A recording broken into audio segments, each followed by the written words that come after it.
Raise your hand if you're a KM practitioner, KM manager, KM leader, actively involved in KM. Okay. Keep your hands up. Or let me ask you another question. Have you ever been asked, maybe by clients or people you're talking to, do you ever practice KM yourself internally? And the reason I ask that is, if you're like many of us, we're so busy focused on the externals and serving our customers and practicing KM on the outside. How many of you would say that you probably should be paying more attention to turning those practices inward and seeing how best you can improve your practices inside and managing your internal knowledge? Raise your hand. Great. Well, you're going to love this session because that's exactly what Adrian and Tammy are going to be talking to us about. They're both from TechnipFMC, recently merged two companies, right? So they're going to bring the best of both worlds here. And they're going to talk about the 7-step process they've got in action right now, and they're still piloting it, but it definitely has that focus on, hey, turning your KM lens inward and see what can you do with your own internal organization, therefore making it better for everyone else.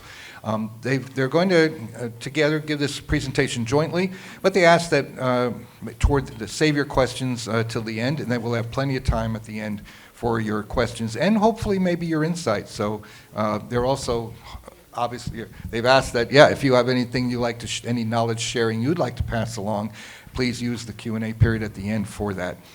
Okay? Anything else? All right, so let's have a warm welcome for Adrian and Tammy. Hi, everyone. Welcome to our presentation today. We're really excited about talking to you about our topic. We're also excited about listening to you about our topic. You'll find that we're running a pilot right now, so we're looking forward to hearing from you about your experiences in your own company as much as us sharing our experiences with you about what we're doing in our company right now. My name is Tamara Viles, and I'm a Knowledge Management Program Manager. And my name is Adrian Villarreal, and I'm also a Knowledge Management Program Manager, and we're here today excited to share what we've learned with you. This is our contact information, so feel free to come up and meet with us and connect with us in person after this session if you're interested, or you could always look us up online. So now that you know us, just a little context about the company we work for. We're on the same team. TechnipFMC is a leader in the energy industry. We have two primary business units, one for surface, one for subsea, and we have a big focus on new energy. As you can imagine, our industry is going through quite the transformation right now. We have about 21,000 employees in 39 different countries around the world. Those employees are located in offices, on plant floors, in vessels, all over, on rigs. And so you can imagine why knowledge management is important to our company, to connect our employees and empower them to share knowledge. So today's agenda, we have a pretty straightforward agenda. Tammy is going to kick us off here shortly with something we call a Take 5 moment. We'll then jump right into the 7-step knowledge transfer process, and then we'll end today's session with some key takeaways, things that we have learned so far along the way, and of course, reserve some time for some Q&A.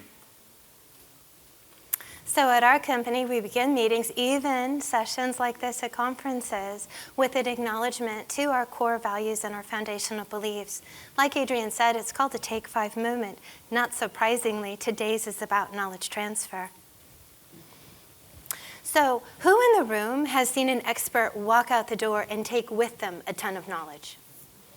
Yeah, right. Who was just gutted when they saw the size of that knowledge gap that they left behind? Yeah. Us too. It's crazy. You know, we've worked really hard in our program at TechnipFMC to create a knowledge sharing culture. And I think we've succeeded, don't you, Adrian? Yeah, we've done a pretty good job. Yeah, we've done a pretty good job. I could call any one of my 21,000 colleagues and ask them a question, and I'm pretty positive they're going to make time for me and answer. What we could do a little bit better at, though, is documenting that knowledge publicly and consistently in our existing platforms, like our Communities of Practice platform and our Enterprise Wiki. If we were to do that more often, we would be able to increase that one-on-one social learning experience where we can raise the collective IQ of our employees so that we're not so dependent on large-scale knowledge elicitation projects that take a lot of time and resources, like the one we're going to talk to you about today. That's our Take 5 moment, and that's what we like to tell our leaders within our company. And I don't think I just told you anything that you didn't already know. Now, we've known for a long time that we needed a knowledge elicitation process. We actually created the process we're going to present to you today about 5 or so years ago. We benchmarked companies within our own industry and in companies outside of our industry. We also benchmark at APQC, where they have a ton of resources on this very topic. But it wasn't until this year that senior leaders reached out to us, and they requested that we do a pilot of 3 to 5 projects. In this presentation today, we're going to present to you that general methodology that we're deploying, and we're going to sprinkle in some findings that we've learned so far, and we do have a couple of materials that we've created so far to support that process. All right, thank you, Tammy, for that Take 5 moment. Now let's jump into this methodology we call the 7-step knowledge transfer process. So at a glance, this is the basic overview of those 7 steps.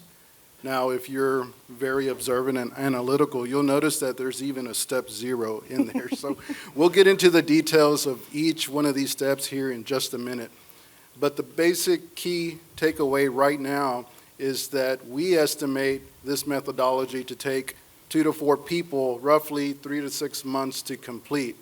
And that's all based on their availability, schedules, workload, et cetera. At the moment, we're currently running 4 projects, and we're actually around step 3 for most of them. But what we're finding along the way is that some of these steps can blend in with one another, kind of overlap. So you've got to be flexible. And, but essentially, this is the basic process, and we'll come back to this at the end of the presentation. All right, so before we get into the details of the steps, let's talk about the key roles. And the main role of this project is the expert. This is the individual who has that unique and critical knowledge that's undocumented. This person is going to be the main focus of our project. Next, you have the nexperts. These individuals are the rising stars within that expert's business area. And they are essentially suited to join or succeed the expert as the next go-to person. And then we've got the high potentials. These team members have extensive interest and aptitude in this business area, and they're also very well suited to be the future of that field. And it's also important to know that the flow of knowledge throughout this process is always going to start with the expert, and it's going to flow down the way the roles are listed here on this slide. So again, the main focus, the main role is the expert. And the whole premise of our process is that the expert doesn't really know what he or she knows. It's all these different roles and people that the expert interacts with that know exactly why they go to the expert for help. With that said, much of our process is going to require us to reach out to these employees to help us identify and define those knowledge gaps, those knowledge dependencies. And we're going to work with those key roles that we've mentioned and ask them to help us validate those knowledge and assess those topics. And then from there, we're going to go and create the knowledge assets and document those gaps. So step 0, sounds ominous, step 0. Well, step 0 is probably the most important, right? Because we're not going to proceed with this project unless we have a sponsor. Now, we kind of had a head start with these pilot projects because we had people in our HR community reach out, and they provided to us a list of roles where they recognized they needed some sort of knowledge continuity. And along with each one of those roles, they assigned a senior leader to own the experience. So we sat down and we met with the sponsors.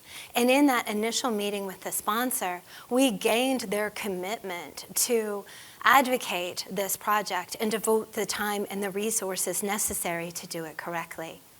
We also asked the sponsor to name an expert. Now, that can be a little bit tricky, and so we had some guidance around how to do that, which I'll present in the next slide. The other thing that we asked the sponsor to do once they named the expert was to notify the expert themselves and the line manager. That just gave our project a little bit more credibility, and it also set the tone with the expert as needed. As we'll find out, it can be an emotional process. And so we wanted that credibility, and we wanted the sponsor to diffuse any misconceptions of what we were trying to accomplish. Now, as I was saying, naming an expert can be kind of tricky. And essentially, every single one of our benchmarks made a comment that the expert may not be amenable to participating in the process. Right? And there's a number of reasons for that. They may simply just not have the time. They may not see themselves as an expert even. They could have competing priorities. More often than not, they might feel a little bit threatened, like, why do you want my knowledge? If I give it to you, I may not be an expert anymore. Or something worse, maybe I'm being targeted to be let go. And so what we did is, instead of telling our sponsors to name an individual, we asked them to consider a role on their team within their organization that met some criteria. First of all, within this role, was there particular knowledge that was scarce or unique, that if that role was vacated, we would need to reverse engineer that knowledge, or maybe hire an outside expert to come in and fill the gap? Or was there a role on the team that if the individual were to vacate, it would be impactful adversely to the organization and to our operations? There might be a geographical consideration. Did we have a role that was located, say, in Rio, but we needed to get that knowledge over in Kongsberg, Norway as well? And of course, I mean, you couldn't ignore the fact that we do have 5 generations working within our company, and one of the biggest and most important is gearing up for retirement. So age did come into play a little bit, and we even reached out to our, we call it people and culture, but it's our HR community, and asked them what percentage of our employees were over 55, just so that we had more context around our project. So once the expert was selected, based on that criteria, we were able to move forward, because that was one of the key deliverables of the sponsor meeting. In step 1, now that we got past the all-important step 0, we needed to create the project plan. So we got together the expert, and we invited the sponsor and the line manager to meet with us, and we reviewed the process with them, and we gained commitment to participate. We warned them that it would be a long process. We also asked them to consider who are those experts and those high potentials that would be able to contribute and participate in this project. Once we did that, we then asked the expert to come up with that list of, and I'm stuttering because I'm like, we still don't know what to call it. All of those people that Adrian said, that work circle of individuals, past and present, that the expert has worked with. Who are those individuals who are going to identify those knowledge gaps, those questions that they go to the expert for on a regular basis? So we needed to understand the experts, the hypos, and the work circle. I'm going to stutter every time I say it, and I apologize. Maybe I'll just call it work circle. The other thing that we wanted to do in this phase is have that kickoff meeting where we would bring in the expert and the expert and the high potentials, once again present the process, once again gain commitment. But this time, talk to them about their team. How do they communicate with one another? What channels do they currently use to share information? What are their knowledge sharing behaviors like? Is it something that they're accustomed to doing? So getting a little bit of demographics about the team itself so that we can build upon what they already had in place was a benefit for us. In step 2, we begin capturing those critical knowledge areas that people depend on the expert to fill. We do that in a couple of ways. The first is a survey.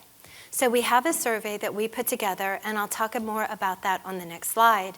And we send it out to everyone within that work circle, as well as to the experts and the high potential. We ask the expert to take it as well. Once the responses come back in, we have the expert go through and look at the knowledge topics that were submitted. And we then get all of the work circle individuals back together once more to have a focus group, to look at this finalized list of knowledge topics and to validate that list, to have them talk amongst themselves, see if we've missed anything, see if there are some large topics that need to be broken down into subtopics, for example. So get that list validated. Adrian's going to talk about that focus group in just a minute. The other thing that we do here is we interview the expert. But this interview is far more than just collecting the knowledge. In this interview, we learn a lot about the expert, and I'm going to talk about that in a separate slide as well. So about the survey. So y'all, I couldn't give you the name of our expert, and I couldn't tell you our areas of expertise, so I made one up. And I went with Lionel Messi. My best friend's from Argentina, so I hear his name regularly. And of course, his area of expertise is either football or soccer, depending on where you're from. So what we do is we send that survey out, like I said, to everyone. I don't know if you can see all the questions. Those are sample questions I have up there, and you don't really need to read them all. I'm trying to put in the red type the themes that we're trying to accomplish in the survey. So obviously, we ask, what knowledge topics do you generally go to the expert for? That's a given, because remember, that's our deliverable from this step. But we also ask, who else do you go to when you have questions? Surely there's more than one person, we hope, so that we can find out what those other channels are that we can pursue. We also ask questions like, what if this person were to suddenly win the lottery and go on a world tour for 6 months? What's the adverse impact that would be to our company? And I got to tell you, that's a little selfish of us because we wanted to define the value proposition of this project, and understanding it from the people that are dependent on the expert was one of the ways that we felt would be the best way to go.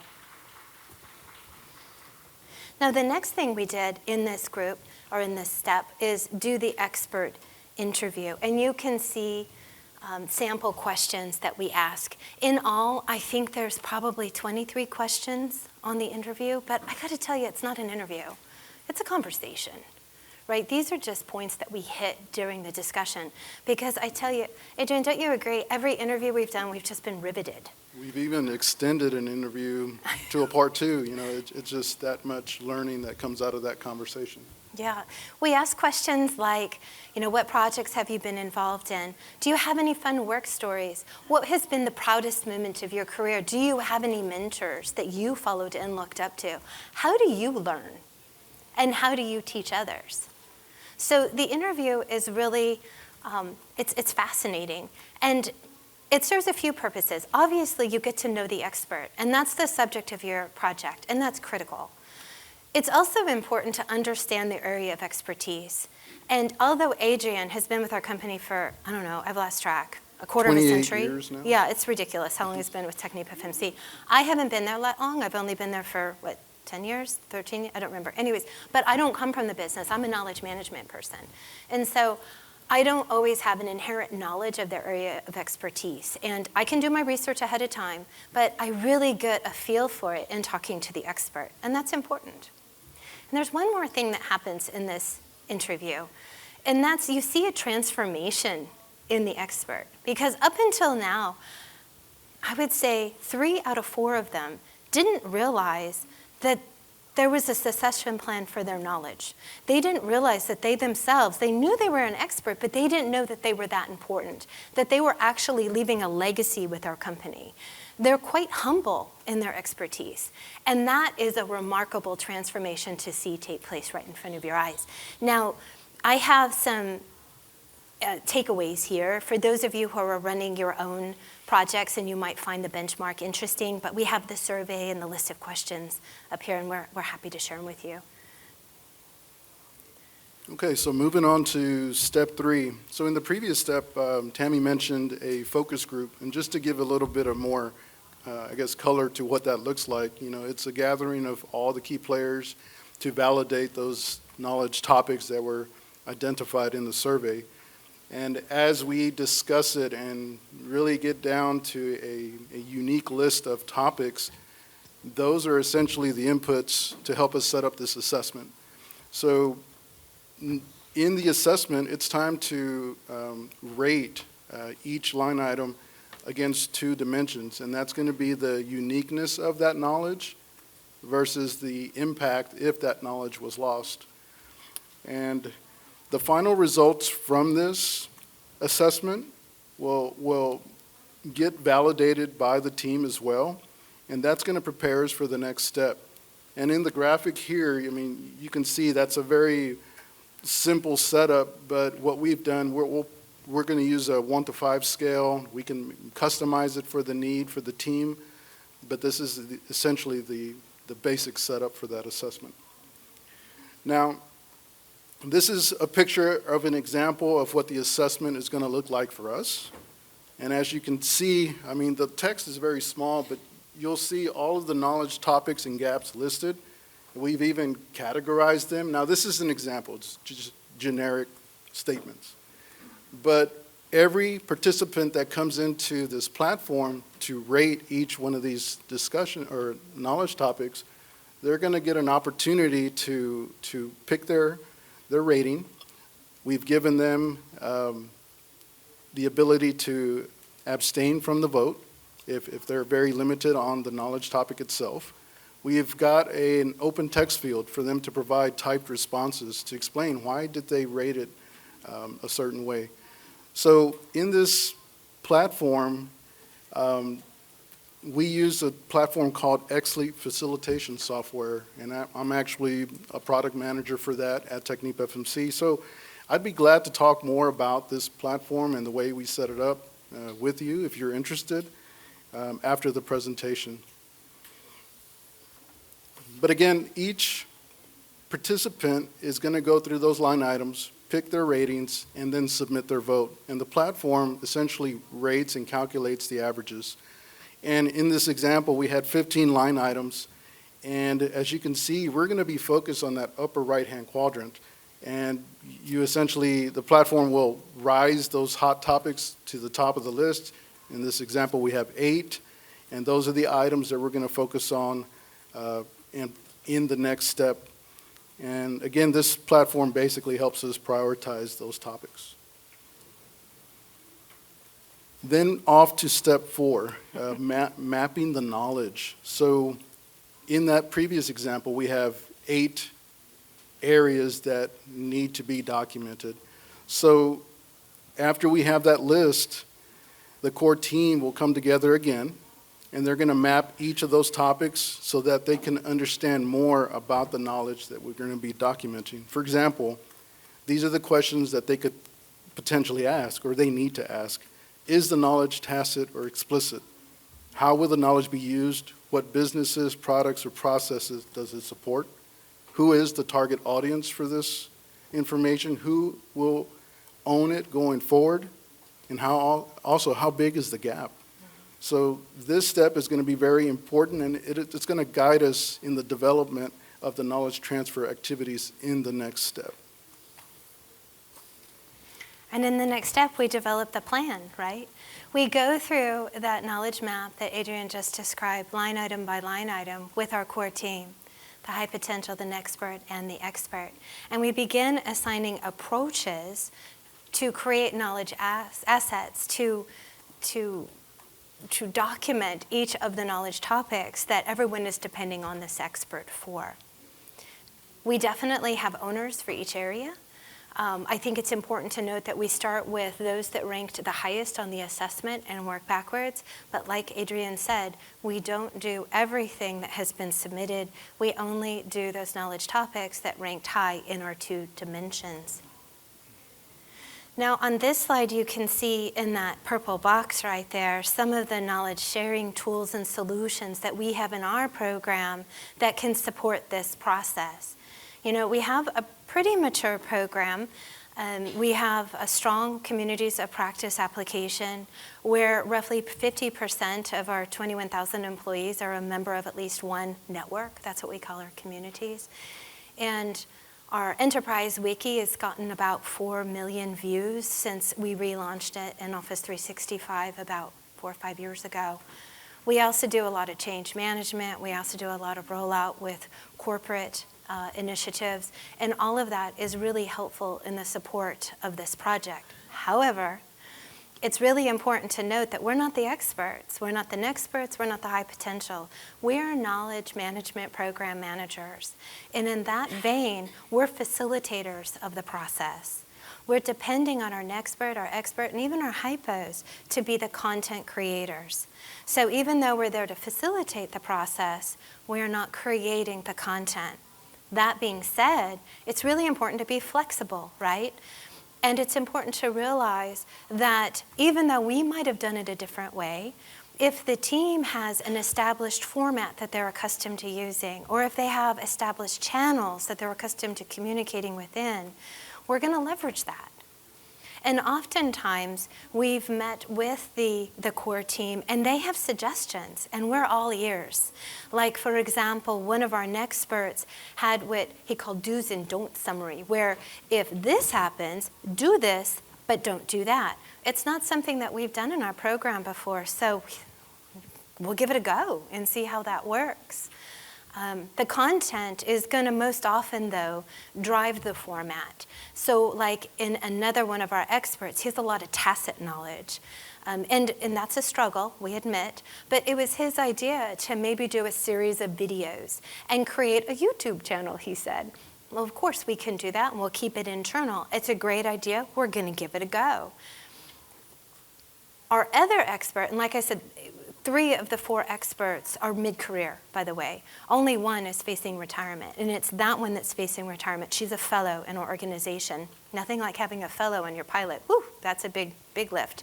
But she has, throughout her career, documented a lot of her knowledge. The only problem is that it's in unstructured, permission-controlled electronic libraries. And she may not have time to go through those libraries and put it into an acceptable, consumable format before she departs the company.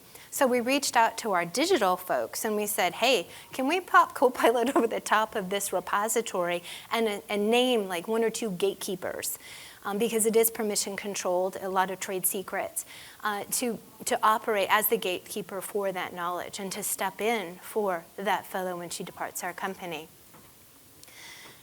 And they were all ears. We're really excited about that.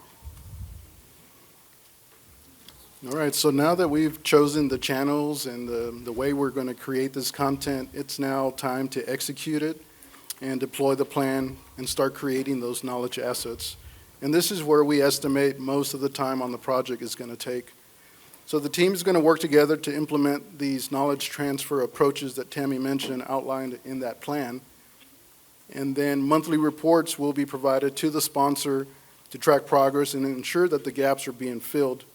And as the knowledge assets are created, they are published and promoted to the appropriate audiences.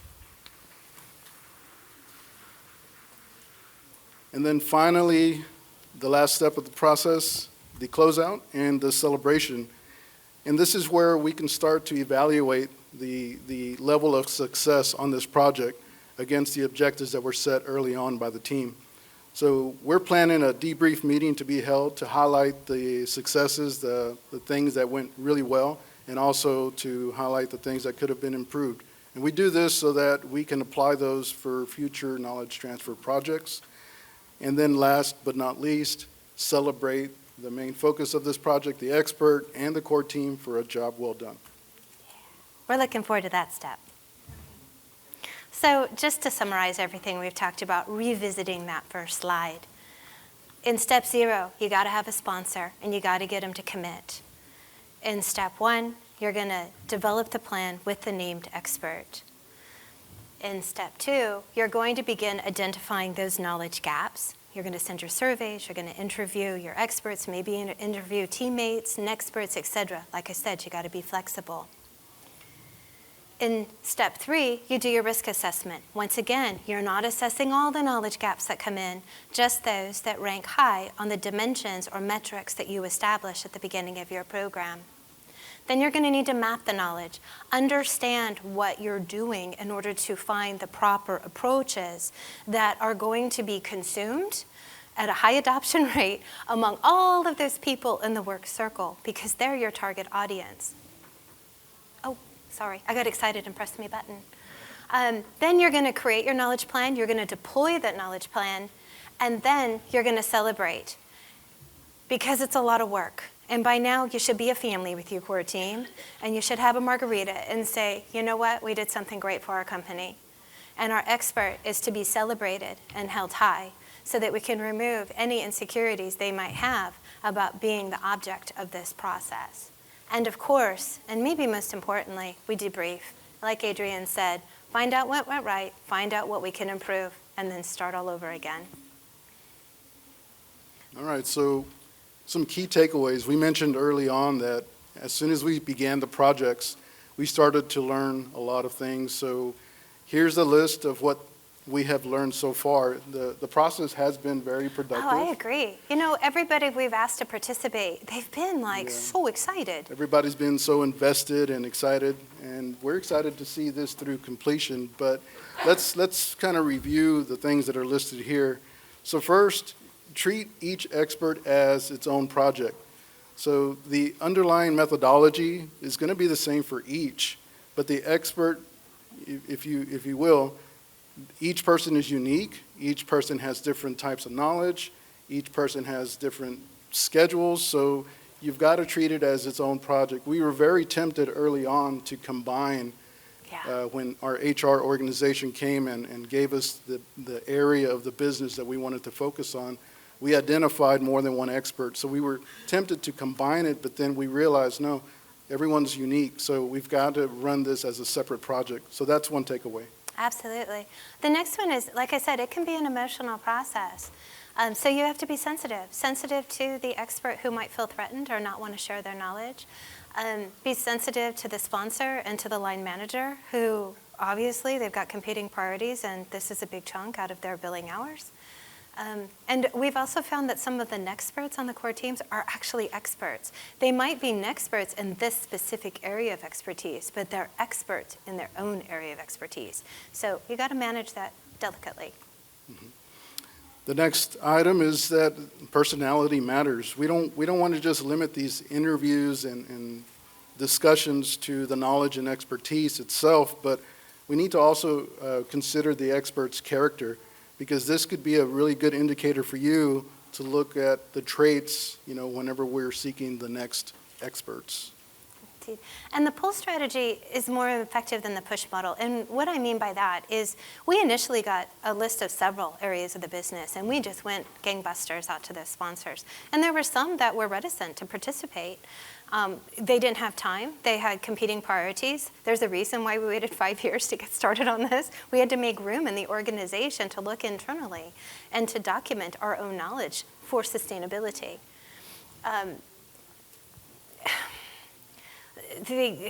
There were some that wanted to see evidence of what we were doing as being productive before we proceeded. That was another thing that we encountered, which I thought was most interesting. But since we've begun this project, and word has gotten out because we're sending these surveys, people are responding, coming to meetings. Oh my goodness, our phone is ringing off the hook from managers that are like, I went in on that action. I've got experts that I need to get their knowledge documented. So once you start, be prepared to be busy. That pull model is incredibly effective.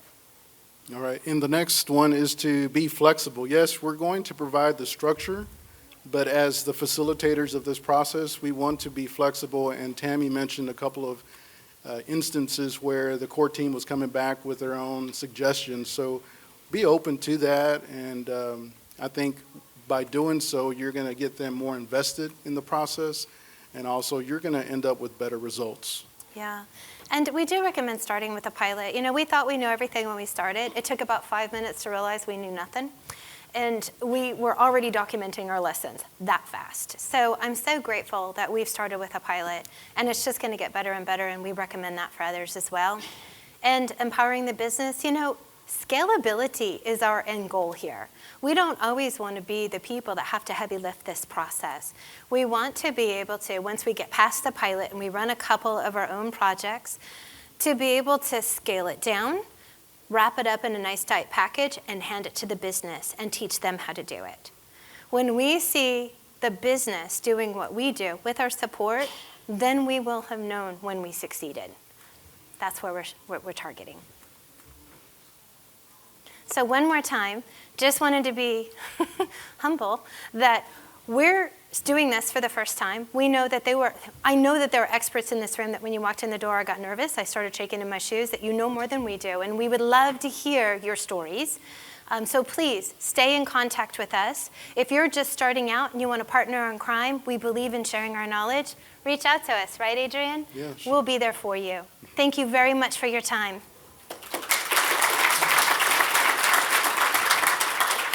Thank you, Tammy and Adrian. There's a lot of food for thought there. I particularly like the bookends there at the step Okay. 0, executive commitment and resources, adequate resources applied, and then on the other end, celebrate. Okay, it's all good. So I'm sure We did it. Yeah, so there's a lot of food for thought there. We open again to your questions or your insights and thoughts. Please share them with us. Okay. I had a question for you guys. I know you're more in the steps 3 and 5, and you maybe haven't quite gotten to 6. But once you're doing the training, have you considered, and if so, how are you going to see that documentation is? You said you were going to distribute to the appropriate, personnel. How are you going to document or be aware, I guess, that they're using it or they're processing it? I guess, what is that kind of accountability piece? Yeah, no, I totally understand. Adrian, do you mind if I take a shot at this one? Okay. Well, we haven't gotten there yet, so we haven't started developing the approaches that we'll deploy to document the knowledge. Mm-hmm. And it's all going to be dependent on the type of approaches that we do. So there are some that are hard and fast, like if we have videos that we create a video channel. If we utilize our wiki pages, our communities of practice, we have pure analytics and usage there. That talks about how many people clicked and went there. Mm-hmm. Doesn't speak to the utility though, right? Mm-hmm. And so we're going to need to do some post-project surveys with that big circle that was dependent on the expert in the first place to see, did we get it right? Because that's going to feed back into our learnings and will help us improve in the future. And we're not training so much as creating the art assets and then promoting them to the audience. We want them to know where to go. So don't call the expert, search the wiki first, something like that. So we'll have some sort of campaign, and that's where our experience around change management and rolling out those corporate projects is going to come in handy, because a lot of it is about promoting and just educating where to go. So maybe that's where the training is. Yeah. Okay, thank you.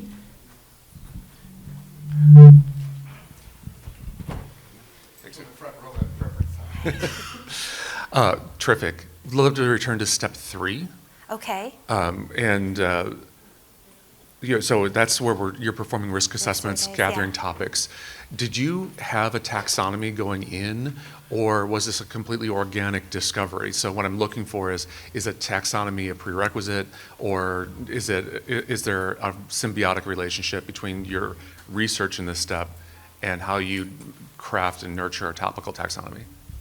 No, there was no taxonomy going into it. It was a pure collection of knowledge topics. What questions did you ask the expert when you phoned him, called him, reached out to him or her? So we had no taxonomy in place. We do have a corporate taxonomy that we utilize, like, for example, with our communities of practice. So we have our communities that the expert would be a member of. We also have chapters, and that's another taxonomy, largely based on the community's taxonomy. And then we have organizational taxonomy, and that would be as low as we go. our taxonomist went and got a job at NASA. What are you going to do? I was pitched this kind of idea to my senior leadership team, and they approved it only in one instance, when somebody is retiring. And it also got confused with an exit interview, so I spent a lot of time course. trying to explain what Yeah, the that makes distinction was. sense.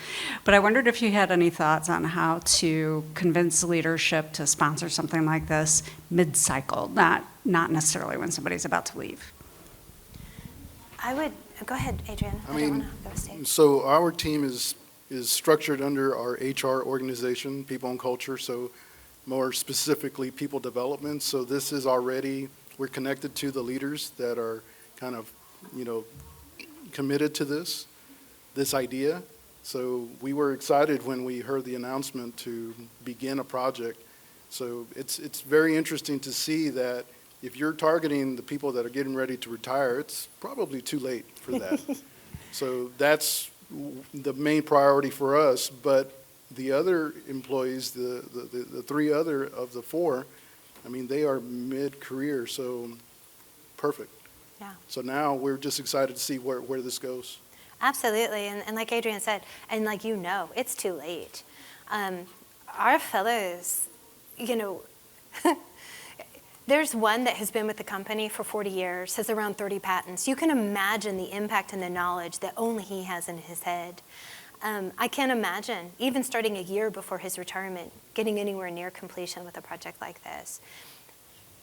We're very fortunate to have established trust with a lot of our middle management because they serve as leaders of our communities, and we've worked with them so much in the past, as I'm sure you have as well. But even so, it was difficult to get on their calendar because they have downward pressure. They can't spare the man hours in order to devote to something like this. And that's why it's important for us to create the business, the value proposition. And that's why selfishly we rolled those questions into the survey. So what would happen if this individual left? Personally, I would find use cases in the organization and the detriment to the organization when people had left previously. And I would also go to any potentials that you had in mind and have a conversation with that team and then roll it back up. And then if you had any success stories, even if they're tiny, if they're minor, that you can bring to them, and of course empirical evidence. Beyond that, anyone else have any ideas for her? We got one last question here. That's about Okay. all the time we have. Well, It's We'll not a talk more. question, We it's should actually stay in some touch. ideas. Okay, great. So we did a project, like, you guys did 100%, we did like 20% of this when I was oh, consulting. we're just 20% in too. Okay, We're when I was just- contracting with NASA, and we spoke at APQC a couple of years ago. Oh, cool. And so it depends on your culture a lot, but it depends on things like turnover or leaving a project or transferring to another department. And again, culture-wise, we were in a project culture, so it was knowledge continuity through project turnover. Yeah, retirement was important, very important, because it's the graying of the workforce, right?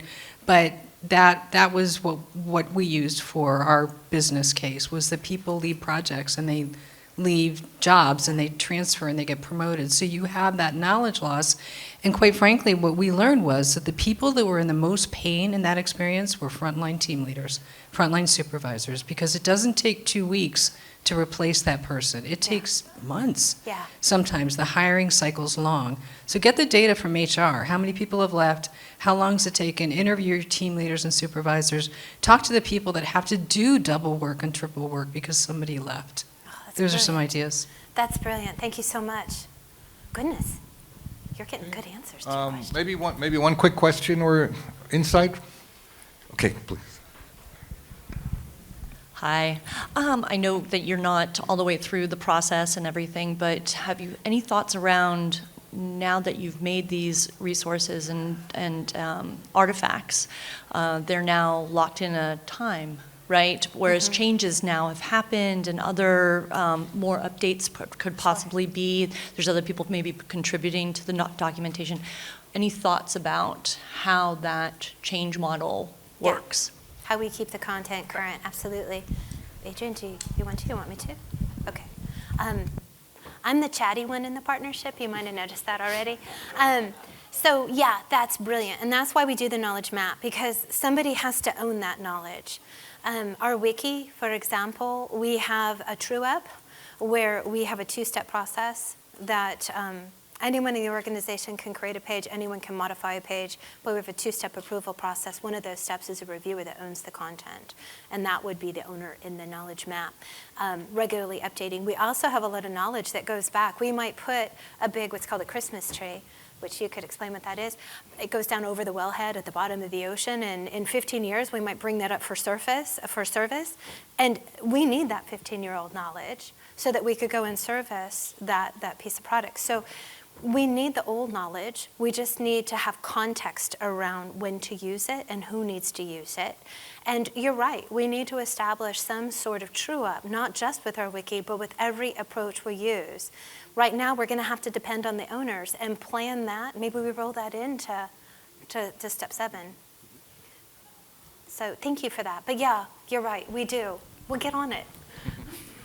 Okay, so another round of applause thanking you for Oh, thank you guys. Thank you a very great much. session.